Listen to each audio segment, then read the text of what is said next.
This is the cheat curl. The cheat curl is a bicep exercise where you're gonna hold your kettlebell with the handle north-south.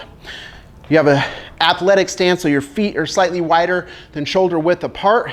And then you really wanna do as much of this exercise with the bicep as possible, but it's done with a fairly heavy weight, so it's gonna incorporate some hips, legs, and core activation to really assist that press. Now you want to assist as little as possible and really isolate your bicep as much as you can, but it is a power movement. It's like a ballistic bicep exercise, and it will get your heart rate going.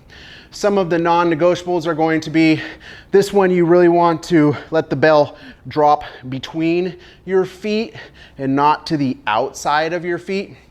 When it's dropped down in this position, where it's down between your legs, keep the bell above your knees, and you'll want to have arm-body contact in this position.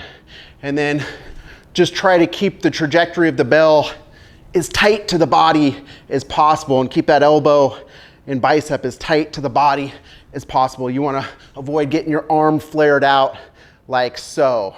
Negotiables in this exercise are going to be, well, how much legs and hip drive do I actually use to get it up? I like to use the minimum amount possible because it is a bicep exercise after all, so you really want to use as much bicep as possible.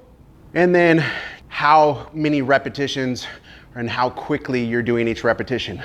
With heavier weight, a really explosive movement, you're gonna need a little bit more time in between each repetition to perform it perfectly.